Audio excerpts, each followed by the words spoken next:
5 years. That's 1,825 mornings I spent watching Vivian Cole walk past my desk without a single word wasted on me. Her heels striking the marble floor like a metronome set to a rhythm only she understood. Vivian, my boss, a woman with a jawline that could cut glass and a silence that could empty a room faster than a fire alarm. She lived by one law, carved into the company culture the way scripture gets carved into stone. Distance is discipline. No favorites. No softness. No exceptions. Today, I broke that law. Not with words at first. With paper. I walked into her corner office on the 31st floor, past the glass walls that made her look like something kept behind museum casing, and I set my resignation letter directly on top of the quarterly report she was reading. My hand was steady. I had practiced steady. "I'm done, Vivian," I said. "I'm 31. I've given this company the best years I have, and I don't even have someone to come home and tell about it. I want a wife. I want a life that isn't spreadsheets and silence." She didn't look up right away. That was Vivian. She never gave you the satisfaction of an immediate reaction. But as I turned to leave, my folder slipped, and a single sheet of paper slid out and landed, almost gently, on the floor between us.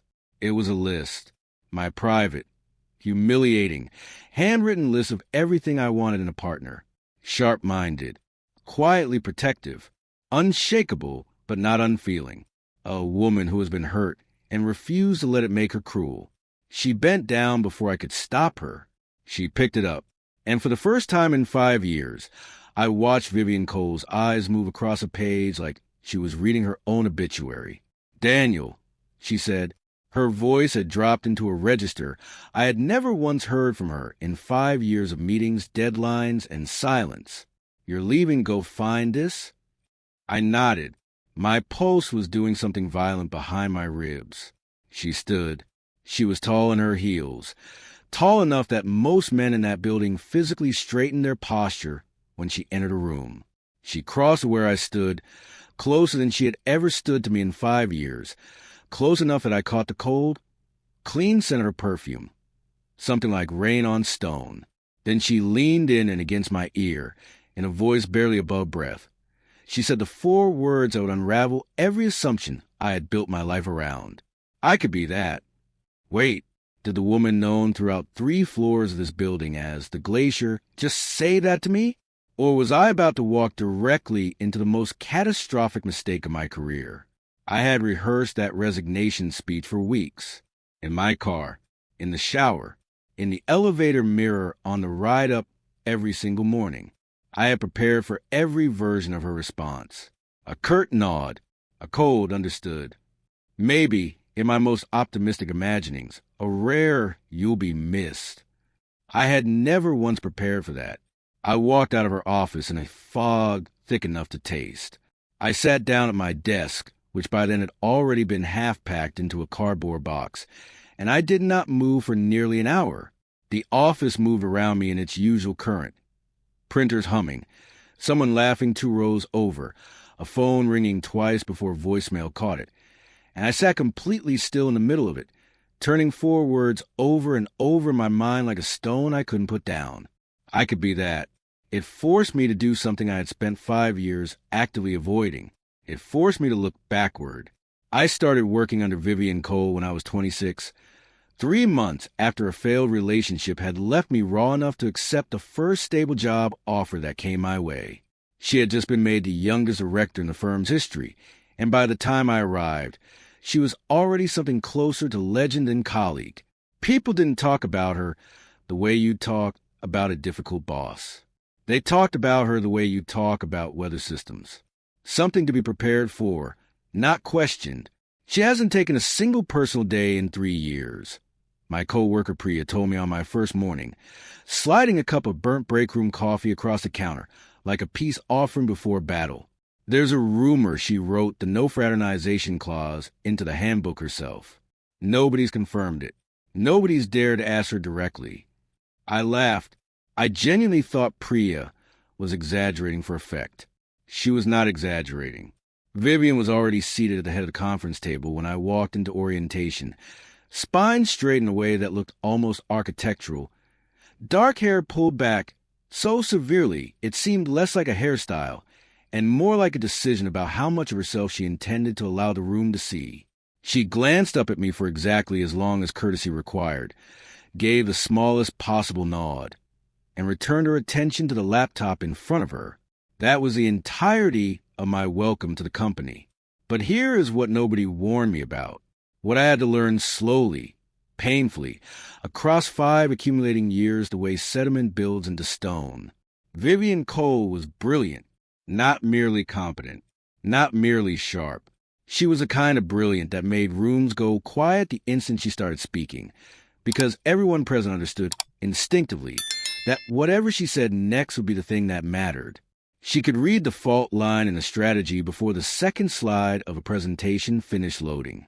She had a dry, devastating sense of humor that surfaced maybe once a month, like some rare astronomical event. And when it did, the whole floor seemed to hold its breath in gratitude. I started keeping a private inventory of those moments without ever admitting to myself that I was doing it.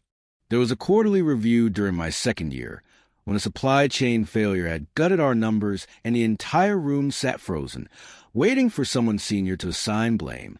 Vivian looked at the projection screen, looked at the visibly sweating VP of operations, and said, in a tone so flat it took the room a full second to register the joke, so we spent $400,000 confirm what the intern told us in March. Efficient. 2 people actually choked on their coffee. I laughed before I could stop myself, and I was, at that point, still genuinely afraid of her. She caught me laughing. She did not laugh back, but she held my gaze exactly 2 seconds longer than the moment required before looking away, and I spent an embarrassing amount of that evening trying to decide whether that meant anything at all. I decided it didn't. I was wrong, but it would take 3 more years to find that out. By my 3rd year, I had become someone who stayed late without quite admitting why. One night, working past 11 on a client deck, I was certain I'd be finishing alone.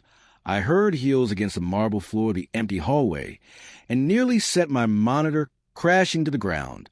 Vivian appeared in the doorway, blazer gone, sleeves rolled precisely to the elbow, carrying 2 paper cups of coffee. She set one in front of me without comment. "You're still here," I said, because apparently 5 years of composure had not prepared me to be articulate in her unscheduled presence. "I often am." She pulled out the chair across from me and sat with the same posture she brought to board meetings. "Show me what you have."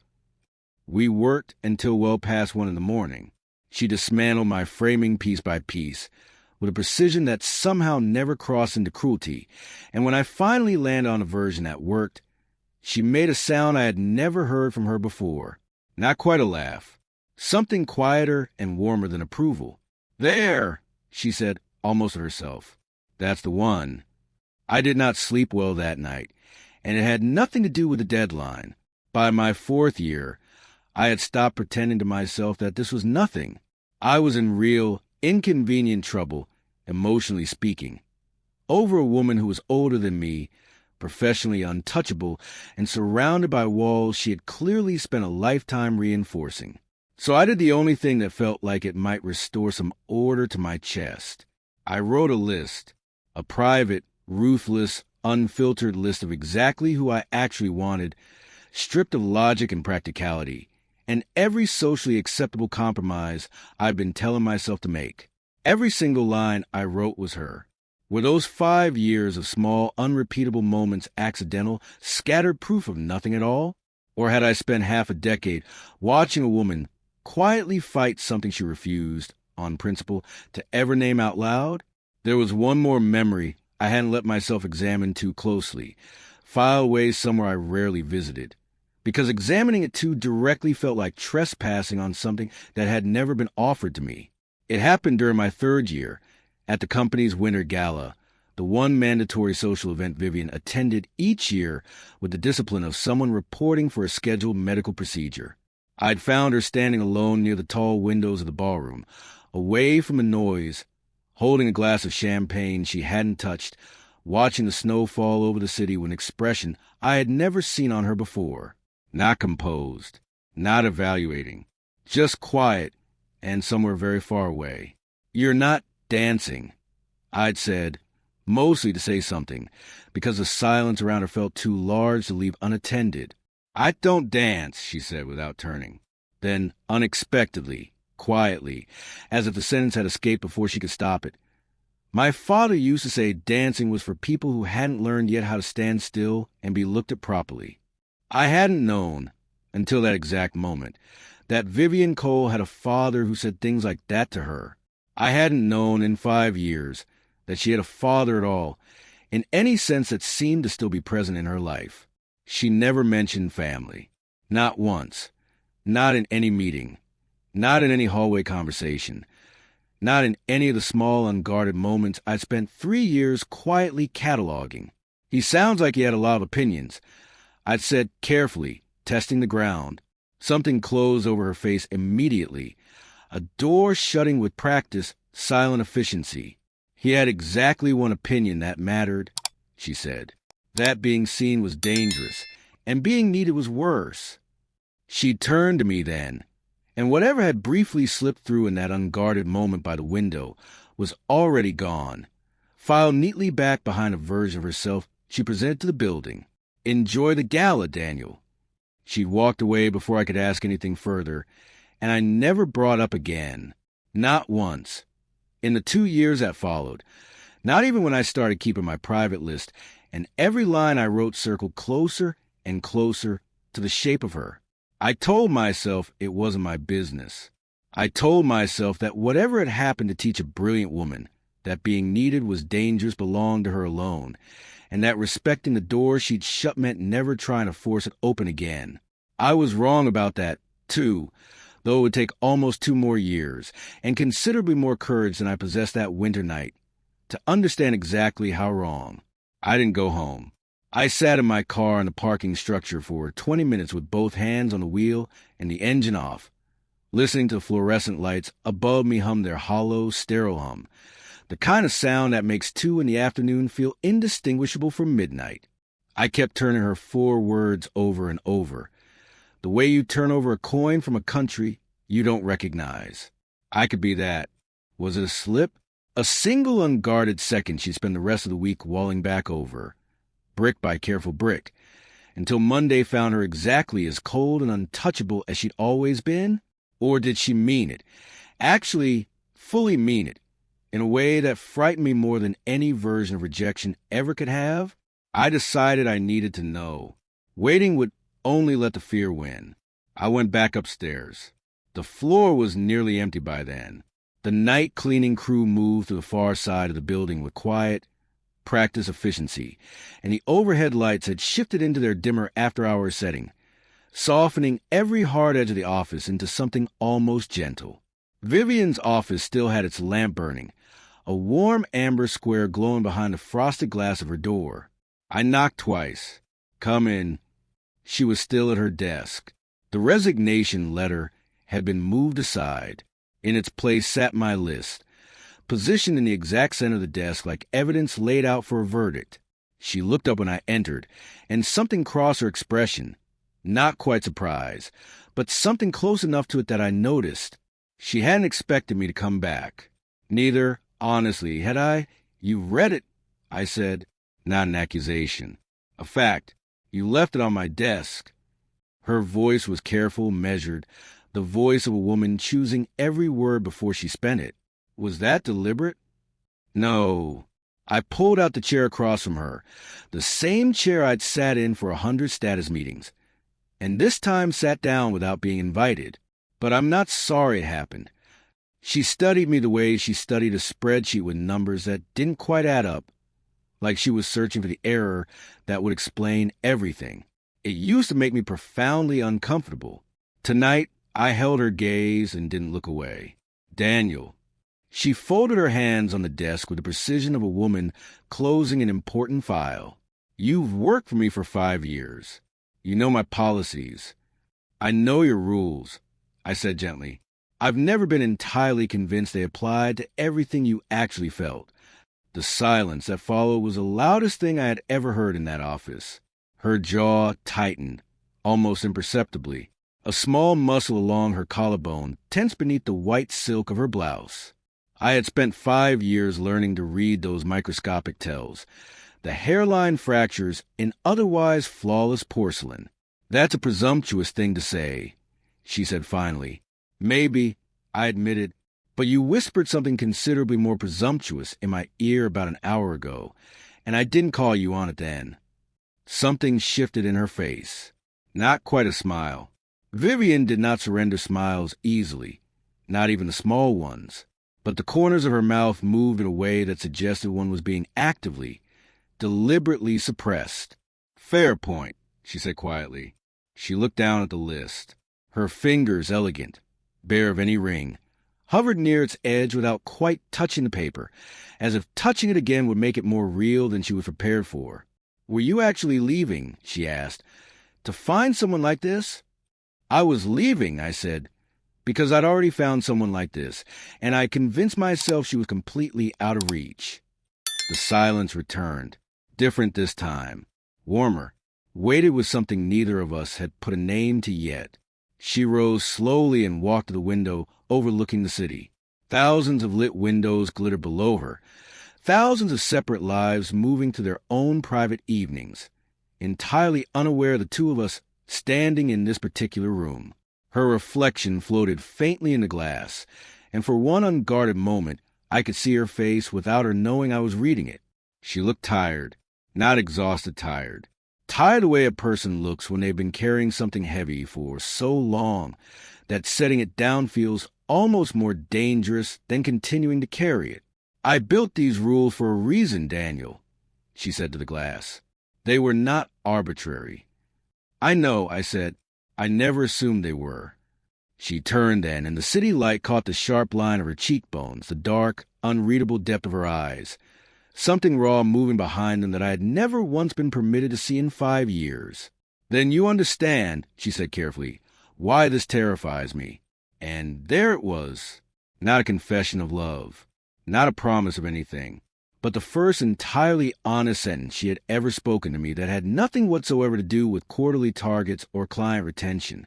My heart, which had been hammering for the better part of an hour, went suddenly, strangely quiet, settled, the way water settles after a stone finally reaches the bottom of a lake. If she was afraid, it meant there was something worth being afraid of losing, and that, in that moment, felt like everything. But I still didn't know the answer to the only question that mattered. Would that fear win in the morning? Would Monday bring back the version of Vivian who wore the armor like a second skin, or the woman standing in the window light? Uncertain, unguarded, and for the first time in 5 years, entirely human? She called them transition discussions. I appreciated the precision of the lie. Very Vivian. If something didn't yet have a place inside the careful architecture of her life, she simply renamed it until it fit. So our meetings became transition discussions, a clinical, sanitized label applied to what were, in truth, the most alive hours of my entire week.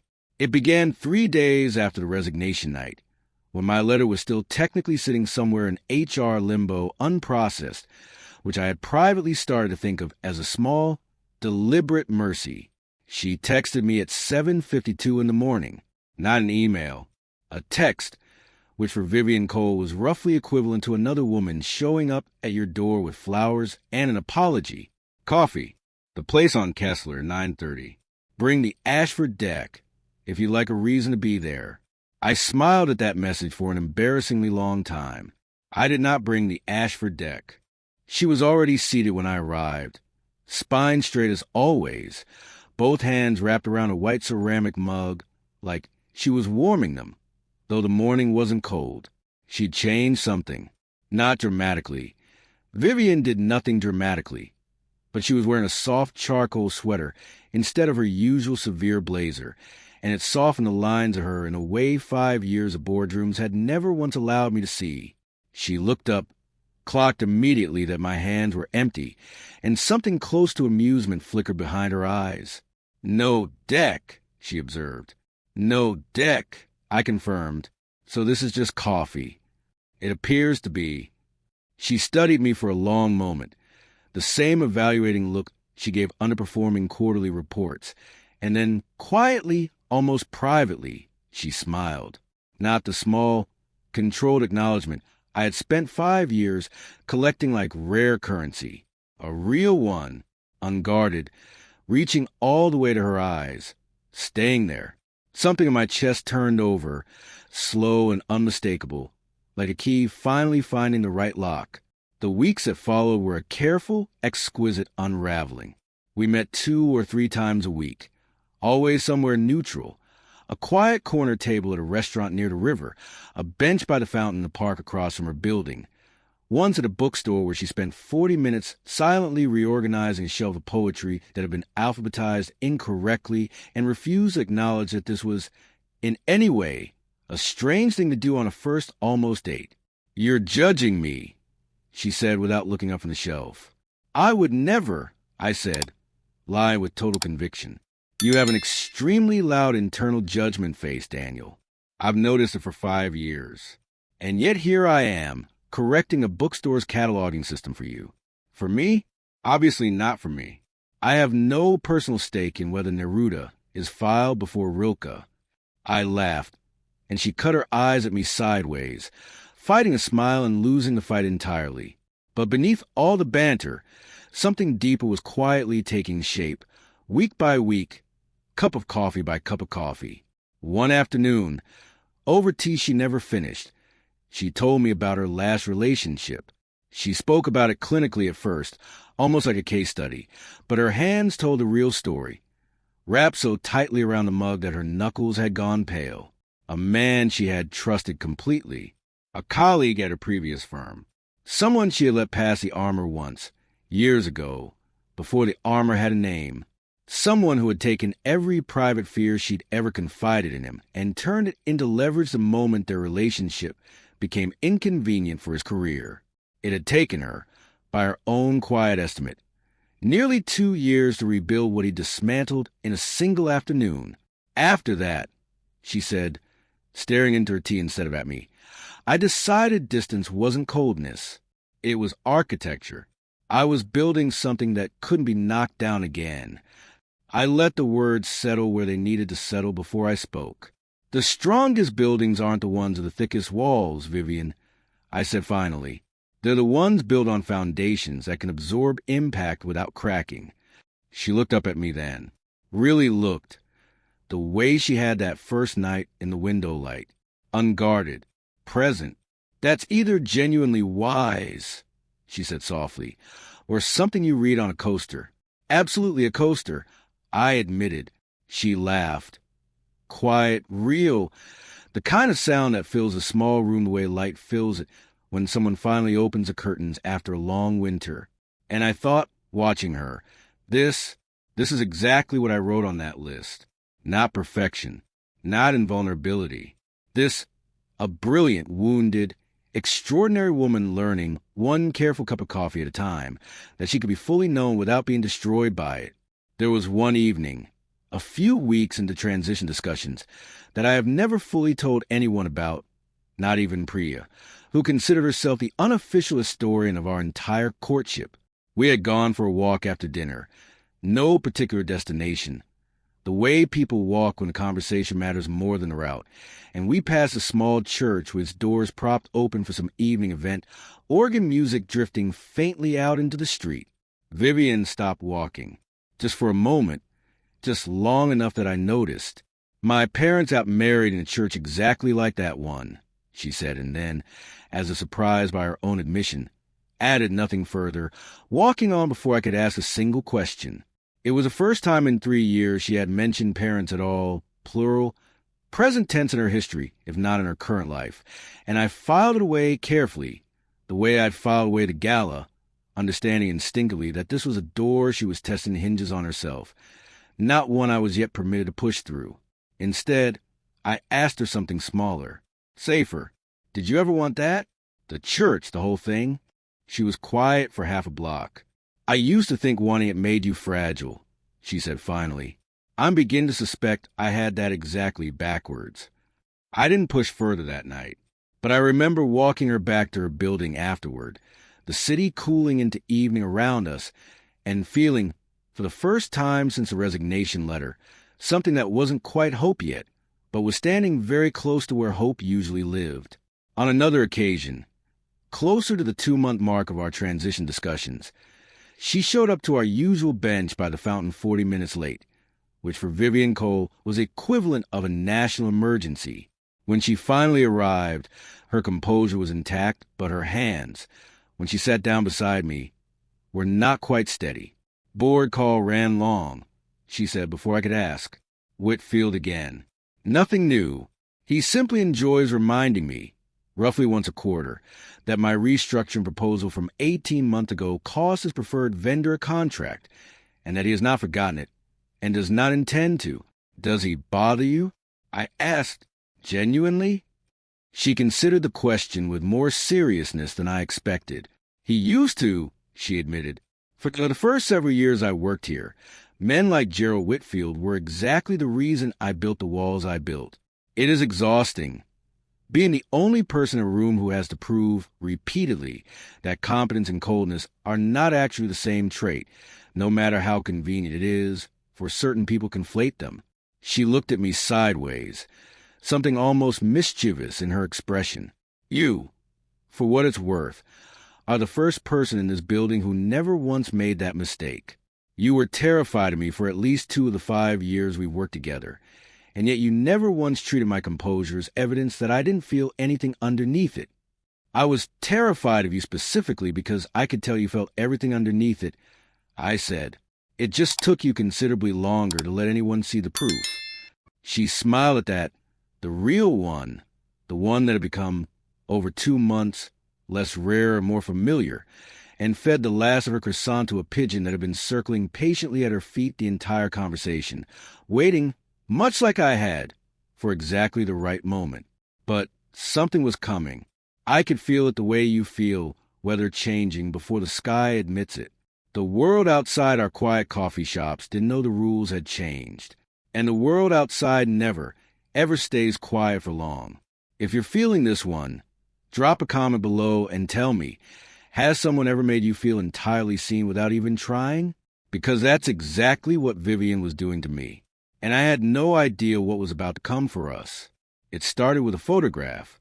Someone had taken it outside the bookstore on a Tuesday afternoon, candid and unposed, the kind of image that accidentally captures something far truer than either subject intended. Vivian, leaning slightly toward me across a small cafe table set up outside, her dark hair loose for once, her expression open in a way the 31st floor had never once been permitted to witness. Me, watching her with something written plainly across my face that I hadn't fully realized, until I saw it printed and circulated, was that visible. By Monday morning, it had moved through the company's informal network with the speed and precision of an arrow aimed with great care. I knew something was wrong the second I stepped off the elevator. The floor had a different texture to it, that specific quality of silence that exists not because nothing is happening, but because everyone present has silently agreed to pretend nothing is happening. Heads dropped to screens a half-second too deliberately. Conversations paused at angles that suggested they'd been about something or someone moments before I walked in. Priya caught my eye from across the room and gave me the smallest, most apologetic shake of her head. My stomach dropped straight through the floor. Vivian's office was dark, blinds drawn, something I had never once seen before noon in 5 years. Her assistant, a precise, unreadable young man named Ellison, sat at his desk with the specific stillness of someone who had been given very clear instructions about who was and was not permitted through that door. "She's in a meeting," he said, before I'd even opened my mouth. "With whom?" A pause that lasted exactly 1 beat too long. "The board." I got the full picture from Priya over a lunch neither of us touched. Gerald Whitfield, a senior board member who had opposed 2 of Vivian's last major restructuring proposals and lost both times, had seen the photograph before anyone thought to hide it from him. He hadn't fired off a company-wide email. He was far too calculating for something that clumsy. Instead, he quietly requested a closed-door review session with 3 other board members, filed under the header Leadership Conduct and Professional Standards. A scalpel, not a hammer. Precision built to make Vivian herself start questioning whether she compromised the very position she'd spent a decade constructing. He's not trying to fire her, Priya said carefully, pushing her food around her plate without eating any of it. He's trying to make her feel small, make her doubt whether she did something shameful. I set down my fork. 5 years. 5 years of watching this woman carry an entire division's strategic vision on her shoulders without ever once letting the weight show publicly. 5 years of watching her absorb criticism that should have landed on other people, redirect blame away from her team and onto herself, rebuild after every institutional setback with the patience of someone who understood that real excellence was always a long game. And one photograph, one unguarded, entirely human moment, was being used as a lever to try to dismantle all of it. The anger that moved through me was quiet and cold, the worst kind. She called me that evening. Her voice was composed, terrifyingly composed, in a specific way that told me she was holding something at real, active cost. I need to step back, she said, from the meetings, from a pause carefully measured, from this. Vivian, Daniel, please don't make this harder than it already is. Her voice dipped just slightly on the last word, just slightly, but I heard it. They're using one photograph to question 5 years of your integrity, I said. That isn't a professional concern. That's a personal attack, wearing a policy costume. I know what it is. Her voice tight and controlled. That doesn't change what I have to do, which is what exactly? Prove them right by letting them shrink you. Silence. I built everything I have on my own terms, she said finally. I cannot. Her voice caught, just once, a small fracture in an otherwise flawless surface. I cannot let one choice undo all of that, even if that choice was the first genuinely real one I've made in years. The line went quiet between us. I could hear her breathing, slow, deliberate, the way a person breathes when they're working very hard not to feel something too loudly. Will you sacrifice this?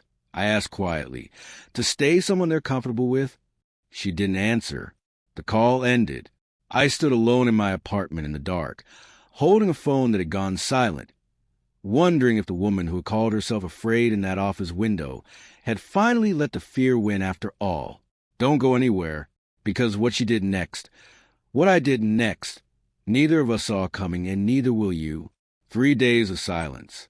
Not the comfortable kind we'd spent weeks carefully building over cafe tables and park benches.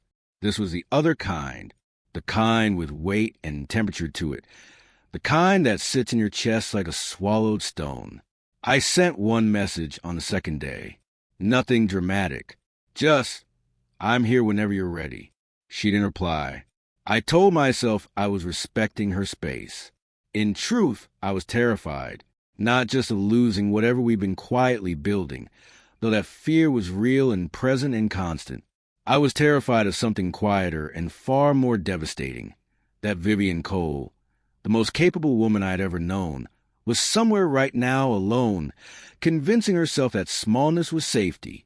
On the morning of the third day, I put on a suit I hadn't worn since my last performance review, drove to the office, and requested a meeting with Gerald Whitfield. His assistant looked at me with mild, genuine surprise. Technically, I no longer worked there.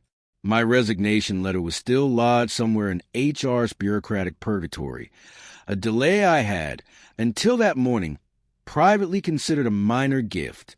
My building badge still worked. That was reason enough. Whitfield agreed to see me. I suspect curiosity was the only reason. He was exactly what I expected. Silver-templed, unhurried. The kind of man who delivered devastating things in the pleasant tone of a man doing you a favor. He gestured to the chair across from his desk with the magnanimous patience of someone who already believed he'd won. Daniel, he said warmly, I understand you're transitioning out. What can I do for you? You can leave her alone, I said. The warmth didn't leave his face, but something shifted behind his eyes. I'm not sure I follow. I think you follow exactly, I said, And I think you know this has nothing to do with professional standards and everything to do with the fact that Vivian has outmaneuvered you twice in 18 months, and you haven't forgotten it for a single day since. A long pause. He studied me the way you study a number that doesn't reconcile. You're a young man making a significant assumption, he said. I'm a young man who spent 5 years watching that woman protect this company with more integrity than anyone else on this floor, I said. And I'm telling you clearly, whatever you think that photograph represents, you're wrong. And if this review moves forward, I'll make sure every project she's led, every crisis she's absorbed, every number she's carried on her own back gets documented and placed directly in front of people considerably above your pay grade. It wasn't a perfect speech. My voice wasn't entirely steady through the middle of it, but it was honest, and honesty, I have learned, carries a weight that polish can never quite replicate. Whitfield said nothing. I stood, nodded once, and left. I don't know, to this day, exactly what tipped the balance. Whether it was that conversation or something Vivian had already decided independently in her own 3 days of silence, sitting somewhere I couldn't see. What I know is what happened at 4:12 that same afternoon. I was in the lobby, waiting for the elevator down, when I heard heels on marble. I turned. Vivian was walking across the lobby floor with the full, unhurried authority of a woman who owned every inch of the space beneath her feet. Blazer on, posture flawless. But her hair was down, deliberately, consciously down, and her expression carried something entirely new. Not coldness, not the careful neutral mask I'd spent 5 years learning to read past. Something open, decided, and quietly fierce. She walked directly to me, stopped close, looked up with those dark, unreadable eyes I'd spent 5 years being terrified of and secretly living for. I owe you an apology, she said. You don't, I said. I do. Her gaze held mine, steady. I almost let them make me ashamed of the best thing that's happened to me in years. I won't do that again. The lobby was not empty. 2 colleagues, visible and unmoving. Ellison at his desk, frozen mid-motion. A security guard near the revolving doors. She didn't lower her voice for any of them. I don't want transition discussions anymore, Daniel, she said clearly, deliberately, for the whole floor to hear if it wanted to. I want the real thing. If you'll still have me, I managed, my throat suddenly uselessly tight. Vivian. I wrote that list when I was 29, I said, and somehow described a woman I hadn't even admitted to myself I was already in love with. Her breath caught just once, and then she did something I had waited 5 years to see, directed entirely and unmistakably at me. She smiled fully, without reservation, without armor. And the lobby, the board, Gerald Whitfield, the photograph, the rules, the walls, all of it became briefly and beautifully irrelevant. If you've ever had to choose between a life that keeps you safe and the one that actually fills you, you already know precisely how she felt in that moment. Stay with me, because 6 months later, everything I thought had finally settled would be tested again, and this time, it wouldn't be a board member holding the match. 6 months. Long enough for a relationship to move from careful and secret into something the whole floor simply understood without needing an announcement. Long enough for Vivian to sign my resignation, withdraw herself. With the same steady hand, she signed everything and handed it back to me across her desk with a ghost of a smile she'd stopped bothering to hide. You're staying, she'd said, not quite a question. I'm staying, I confirmed. Turns out I already found what I was looking for. Seemed inefficient to go looking anywhere else. She'd rolled her eyes at that, which from Vivian Cole was practically a standing ovation. But 6 months is also long enough for old ghosts to find your new address. And mine found me on a Thursday evening in October. And for a phone call I almost didn't answer from a number I hadn't seen in 3 years. Marisol, my ex-fiancée, the one I'd left, or more accurately, the one who had left first, 2 weeks before a wedding neither of us, in hindsight, actually wanted, for reasons neither of us had been brave enough to say out loud at the time. We hadn't spoken since. I'd built an entire private mythology around that silence, one where I was a wrong party, quietly noble, moving forward with dignity. I answered because some part of me was still curious what version of myself she remembered. "Daniel," she said, and her voice hadn't changed at all, which was somehow more disorienting than if it had. "I heard you're seeing someone. Someone from your old company." "I am," I said carefully. "How did you—" "Small industry," she said. "Smaller than you think." A pause, waited in a way I recognized immediately. The particular silence of someone deciding how much truth to spend. "I'm not calling to cause trouble.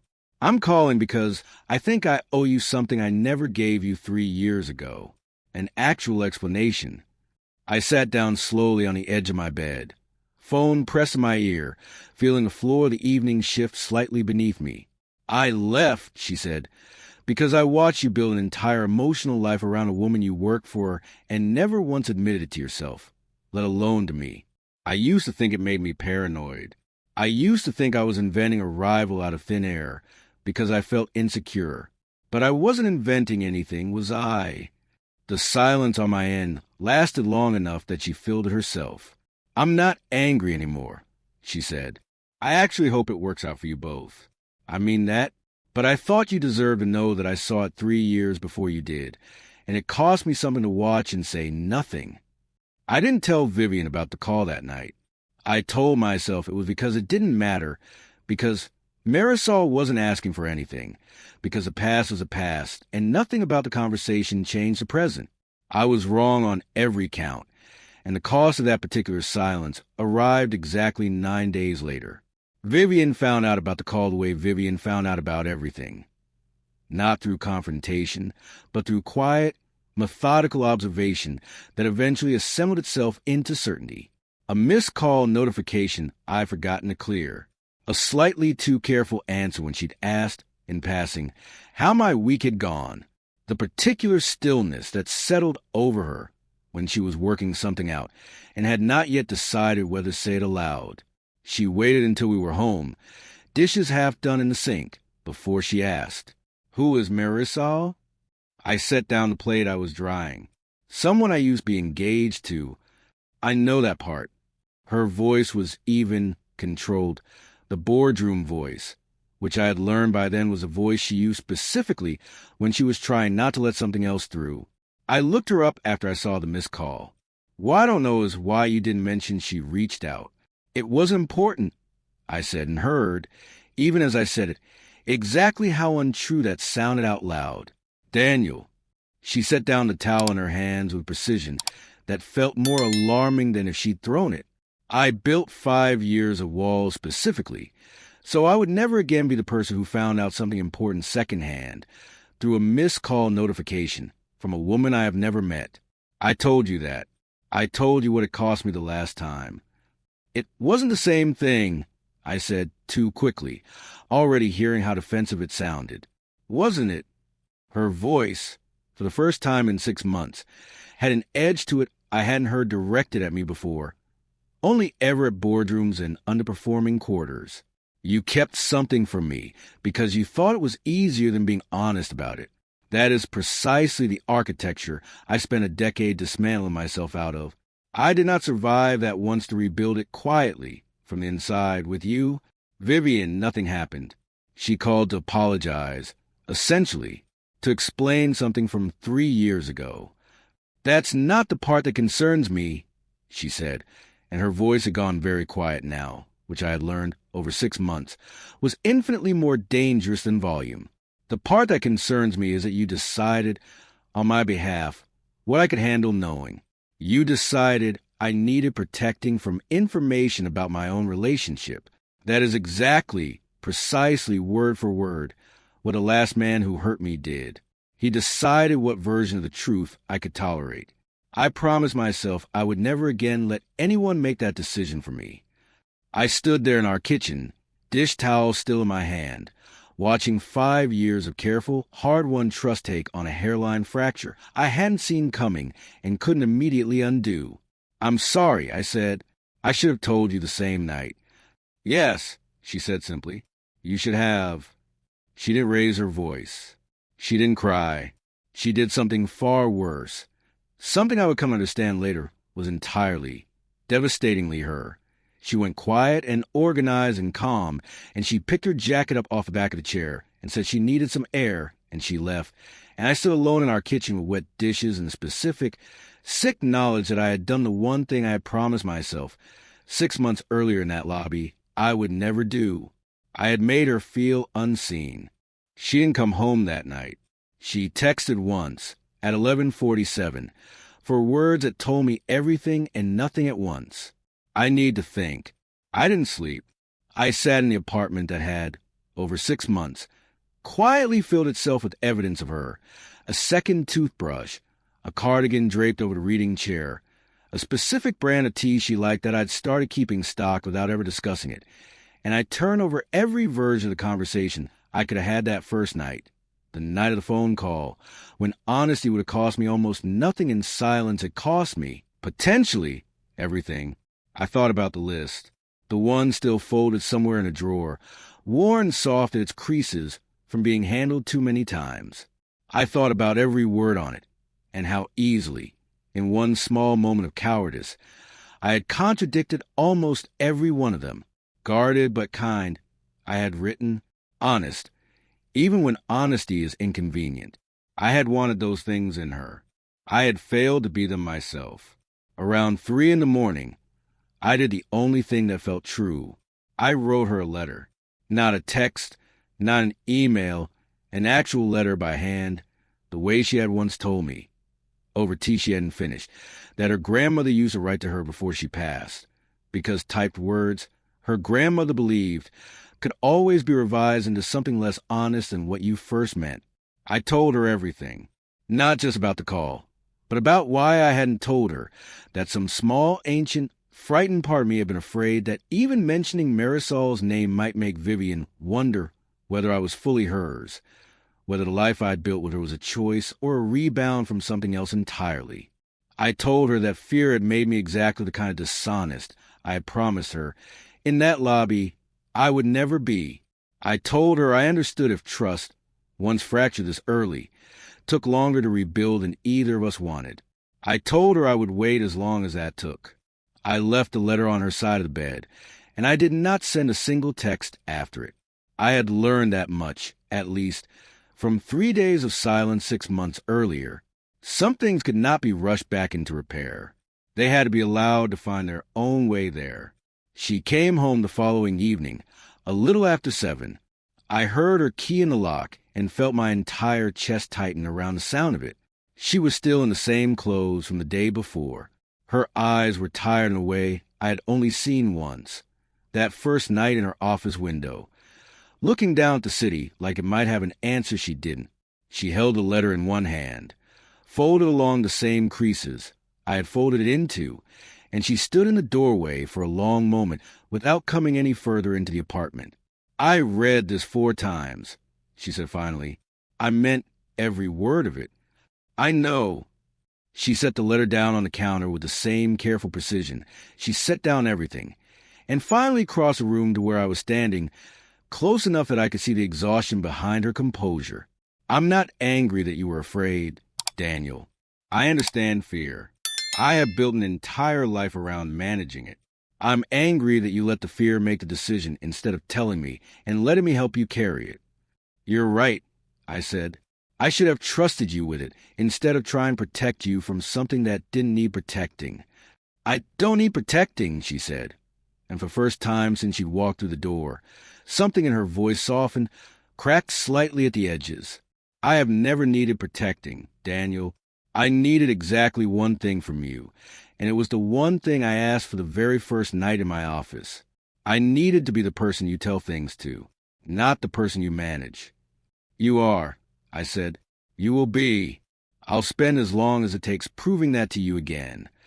She was quiet for a long moment, studying me the way she'd studied that quarterly report all those months ago, searching for the error. Except this time, I understood she wasn't looking for a flaw to condemn. She was looking for whether I meant it. I called Marisol, she said finally, and watched my face carefully as she said it. Whatever reaction she was braced for, I don't think it was the one I gave her, a slow, surprised, genuine laugh. more relief than humor. "You called her?"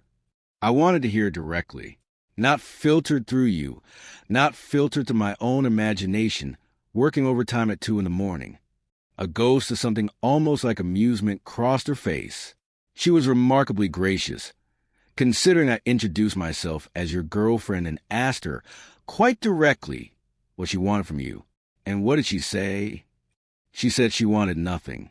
She said she called because she owed you an honest explanation she should have given 3 years ago, and that she was, and I quote, relieved someone had finally made you as happy as you clearly deserved. Vivian's mouth twitched, almost a smile, not quite there yet. She also said, and this part one found more useful than the rest, that you have a habit of protecting people from information instead of trusting them with it. She said it costed the relationship, eventually, long before the wedding fell apart. She said it was a real reason, underneath everything else. I absorbed that slowly, the way you absorb a diagnosis you'd suspected but never had confirmed out loud. She's right, I said quietly. I know, Vivian said. That's why I'm still standing in this kitchen, instead of somewhere else. Because you already knew it too, the second you wrote that letter, before I ever had to call anyone to hear it confirmed. She crossed the last few feet of distance between us and rested her forehead briefly against my shoulder, a gesture so uncharacteristically unguarded that I stood very still, afraid that moving might make her retreat back behind the walls. I don't want us to be something you manage, she said again, quieter now, muffled slightly against my shirt. I want to be something you trust enough to hand the difficult parts to, even when it's inconvenient. Especially when it's inconvenient. Okay, I said. Then that's what I'll be. We stood in that kitchen for a long time, not speaking. The fracture from the day before still visible if you look closely, but no longer widening. Some cracks. I was learning, don't need to disappear completely to stop being dangerous. They just need to stop growing. If you've ever had to rebuild trust in real time, one honest conversation at a time, you already know it's rarely as clean as the movies make it look. Sometimes love isn't a grand gesture. Sometimes it's a letter left on the right side of the bed, and the courage to wait for someone to come home and read it. 3 weeks after the letter, on a Tuesday that started like every other Tuesday, Vivian's phone rang at 6:40 in the morning, before either of us was fully awake. I watched her glance at the screen, watched something pass across her face that I hadn't seen since the night of the gala. 2 years earlier, the night she'd mentioned a father I never heard her speak of again. She didn't answer it. She let it ring out, set the phone face down on the nightstand with a care that felt more violent than if she'd thrown it, and got up to make coffee like nothing had happened at all. I didn't ask. I had learned by then exactly how much damage asking too soon could do. But I watched her hands while she made the coffee, and they were not steady, and Vivian Cole's hands were always steady. The phone rang again the following morning, and the morning after that. By the 4th day, I understood I was watching someone absorb an impact she had no intention of ever describing to me, the exact behavior I had promised her, weeks earlier in that kitchen. I would never again mirror back to her in reverse. So on the 5th morning, when the phone rang and she reached the silence again, I put my hand gently over hers before she could. "Who is it?" I said.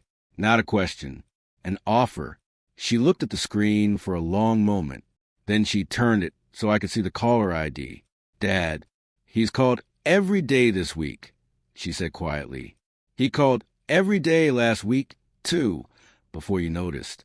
I've been very effective at not noticing myself, until you made me." "Why now? After, how long has it been?" 9 years, she said. 9 years of nothing, and now 9 days of this. She set the phone down, finally silent, and wrapped both hands around her coffee mug the way she had that very first morning at the cafe, knuckles pale, holding on to something to keep from having to hold anything else.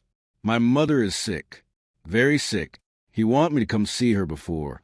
She stopped, started again, her voice flattened into particular careful evenness she used only when something threatened to break through it entirely. "Before it isn't a choice anymore."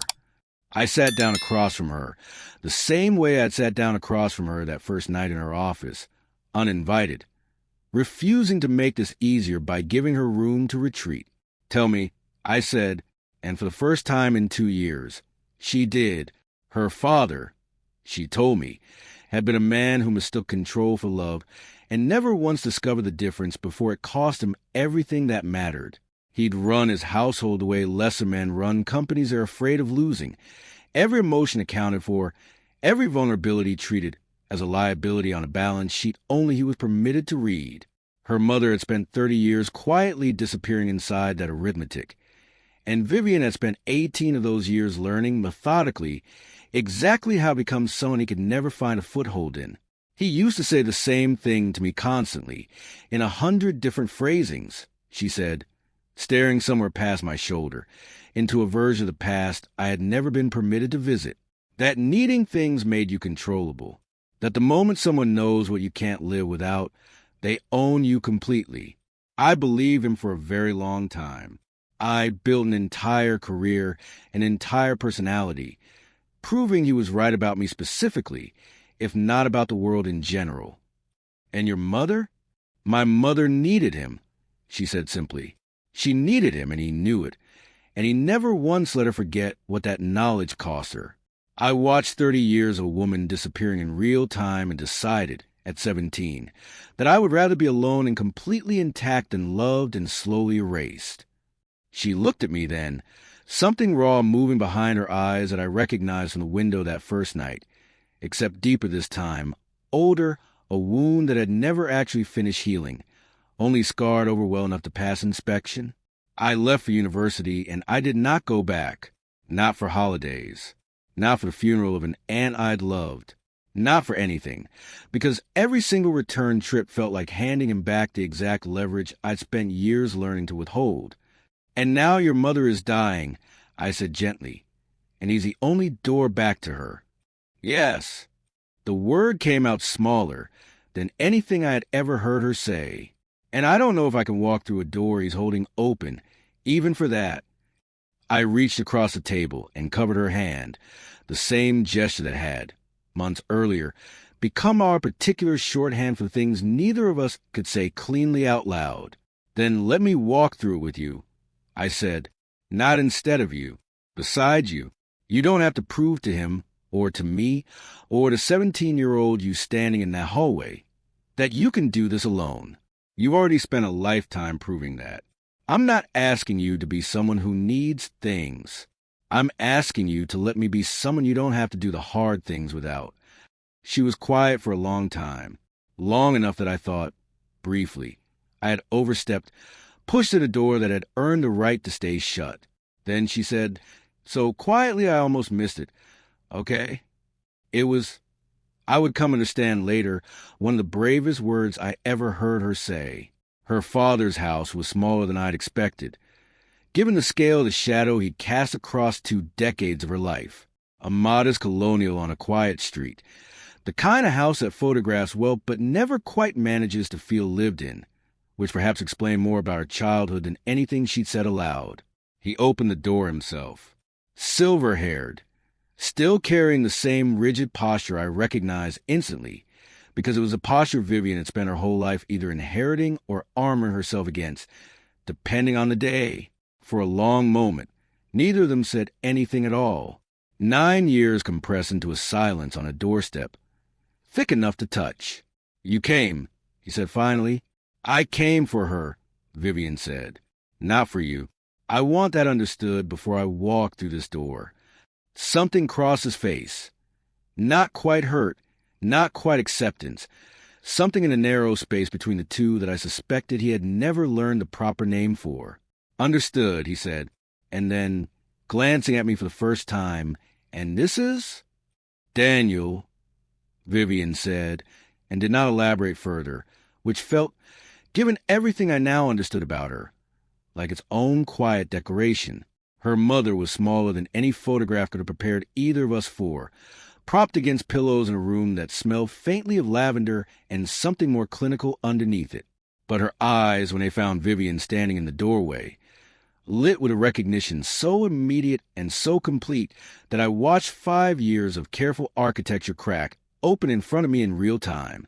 "There's my girl," her mother said, voice thin but unmistakably warm.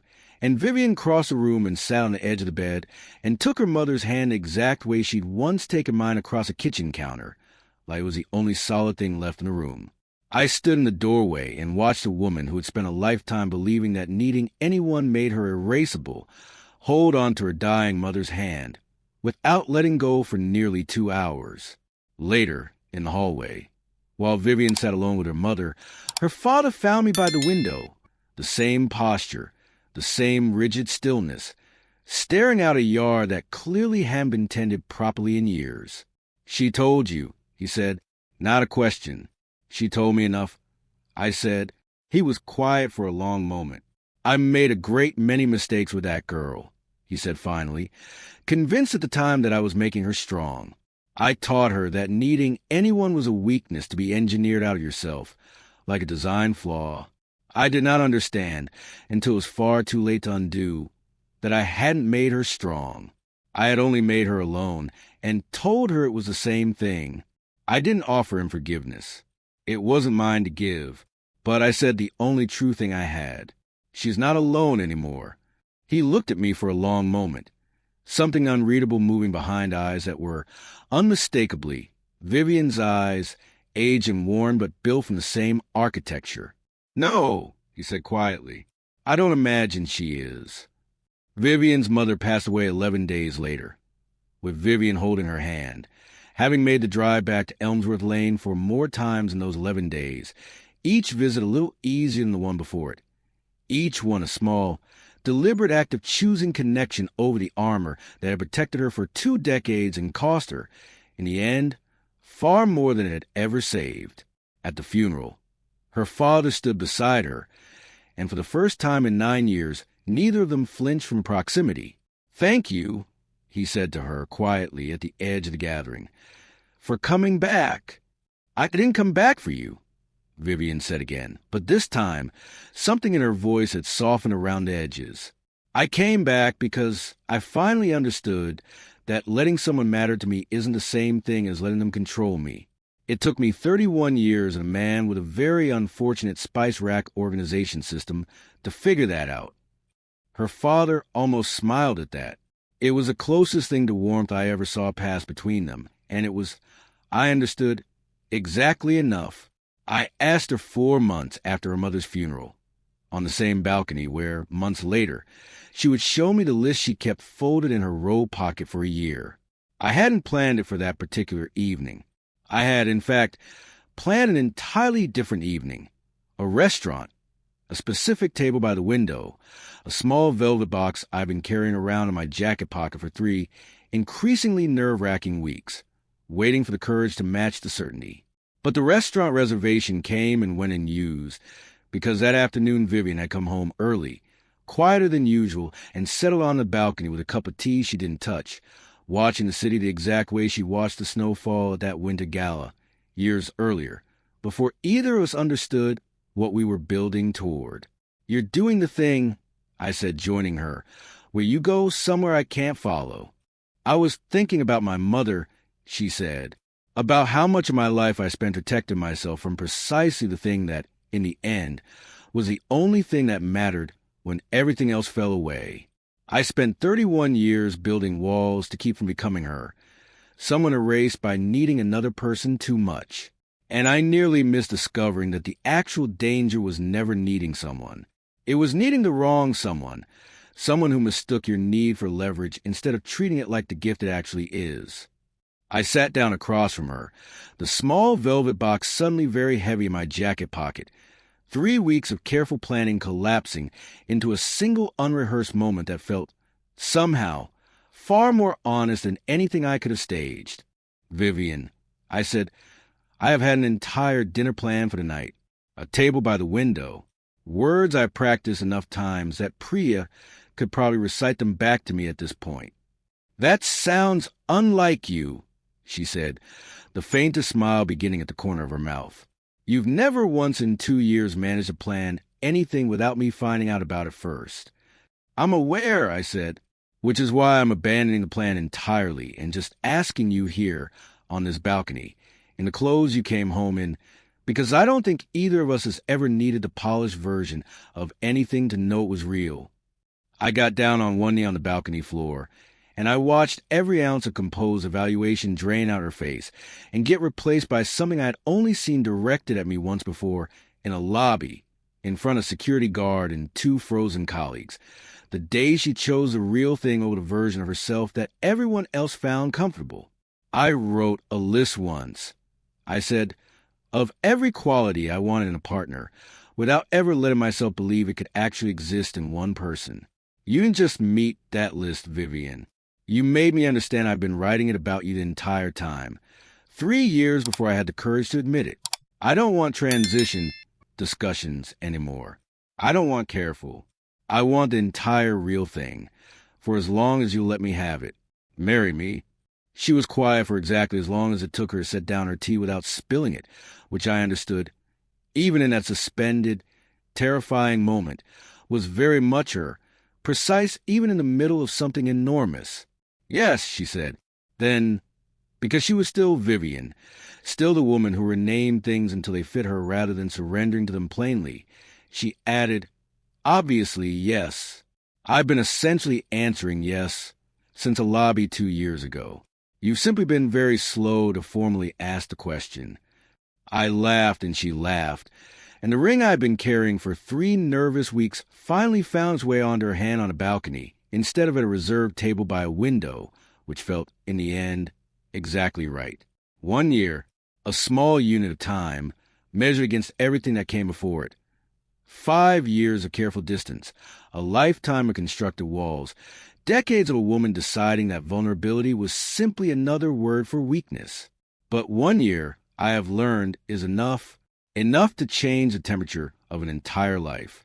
Enough to make a person unrecognizable to their former, lonelier self, in the best possible way.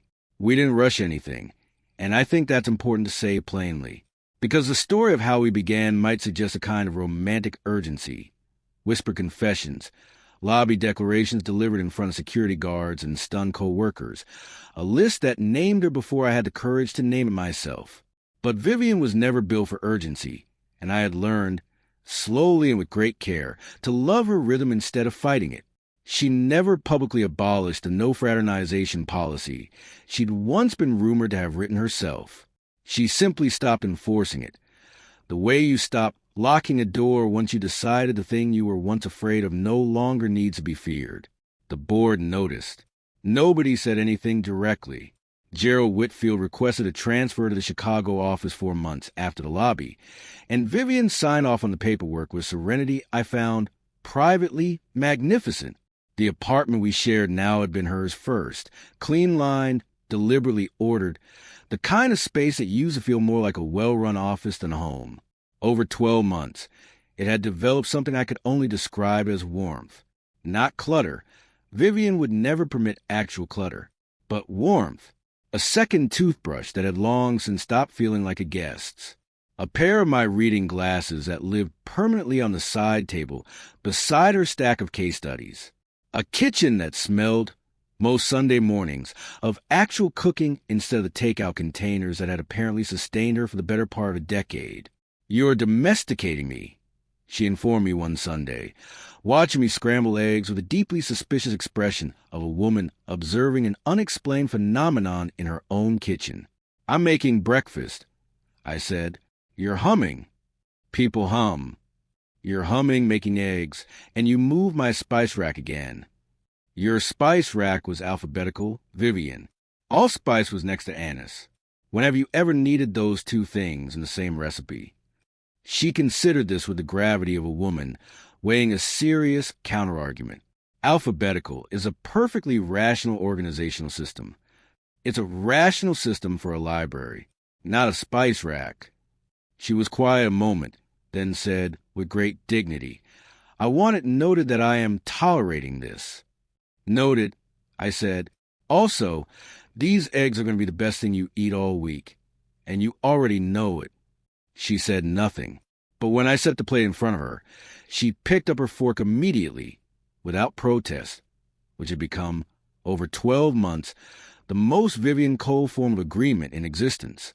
We were married 18 months after the balcony, in a small garden behind a converted barn 2 hours outside the city, on a morning cool enough that Vivian's breath fogged faintly in the air while she stood at the top of the aisle, and warm enough by noon that nobody minded standing outside for the reception that followed. It was by design a small guest list. Priya, radiant in a role I had privately suspected she'd been hoping for since the winter gala. She wasn't even invited, but had somehow heard every detail within a week. Ellison, Vivian's assistant, seated in the second row with an expression of quiet, fierce pride that surprised me until Vivian explained, quietly, the week before, that Ellison had been the one who quietly rearranged 3 consecutive board meetings during the photograph scandal specifically to buy her time she never knew she'd been given.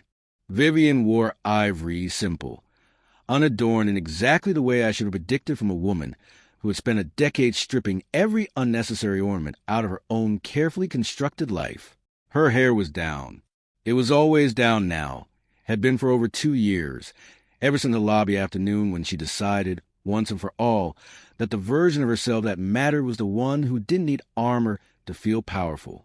She walked down the aisle beside her father, and I watched from where I stood waiting the small, private exchange between them, his hand briefly tightening over hers, her chin lifting slightly, not in defiance this time, but in something closer to trust, hard-won and still slightly unfamiliar to both of them, worn the way a new shoe is worn, carefully breaking in. When she reached me, she didn't wait for the officiant's cue. She leaned in, the way she had leaned in that very first night in her office, close enough that only I could hear it, and whispered, "I could be that." The exact 4 words had unraveled my entire carefully rehearsed resignation speech 2.5 years earlier, except this time they weren't a confession. They were a promise, already kept, being renewed in front of everyone who mattered. "You already were," I whispered back. "I'm just glad the paperwork finally caught up." She laughed, right there at the altar, a real laugh, unguarded and bright enough that Priya, in the front row, later swore was the exact moment she finally started crying. In my vows, I told the guests what I had never told anyone outside that office 5 years earlier, about a list written by a lonely, hopeful 29-year-old man who didn't yet understand he was describing a woman he already worked for, already admired, already quietly and possibly loved. I told him about a resignation letter that never processed, and a whisper in a corner office that undid 5 years of careful professional distance in 4 words. I told him that the bravest thing I had ever witnessed wasn't a boardroom takedown or a quarterly turnaround, but a woman deciding deliberately at 32 years old to let herself be needed by someone she trusted not to use it against her. In her vows, Vivian, precise as always, but with a warmth that had taken 2.5 years to fully surface, told the guests that she had spent most of her adult life believing that being seen was dangerous. She said that she had built an entire identity out of that belief, brick by careful brick, and that the single most terrifying thing she had ever done was let one honest, handwritten list convince her the belief might have been wrong all along. "I am not good at this," she said, glancing briefly and fondly at a small note card she'd clearly written and then mostly abandoned. "I have spent 32 years perfecting distance as a form of protection. Daniel spent 5 years quietly, patiently, without ever once pushing, showing me that distance was never actually protecting me from anything. It was only protecting me from being fully, completely loved. I am done being protected from that." She looked at me, and her voice, usually so measured, caught slightly on the next words. "I could be that." I said it once, 5 years ago, terrified out of my mind, in an office, half hoping you wouldn't take me seriously. I am saying it again today, in front of everyone who matters, entirely certain, and asking you to let me keep being exactly that for the rest of both our lives.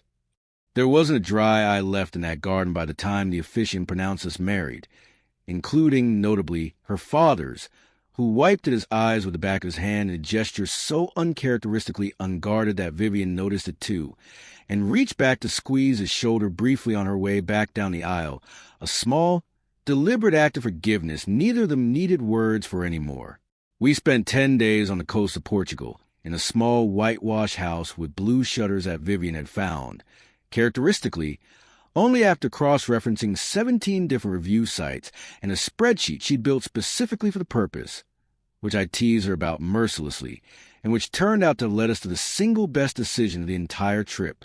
It was there, on the fourth evening, sitting on the terrace with a bottle of local wine neither of us could correctly pronounce the name of, that Vivian told me the last piece of the story I hadn't yet heard. Not about her father, which I understood by then almost completely, but about herself, about the years between leaving for university and the day she walked into that firm as its youngest director.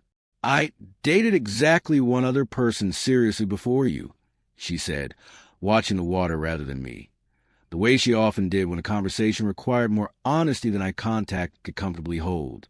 "Not the colleague I told you about, on the bench, months ago, before him, in graduate school.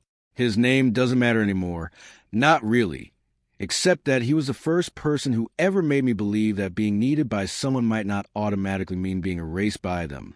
"What happened?" "Nothing dramatic," she said. "That's the part that took me the longest to understand. He didn't betray me, the way the colleague later did.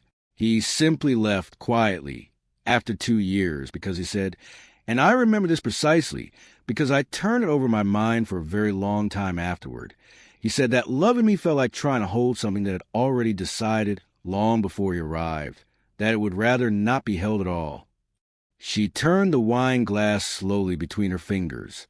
"I told myself for years that he was wrong, that the problem was his inability to understand someone who valued independence.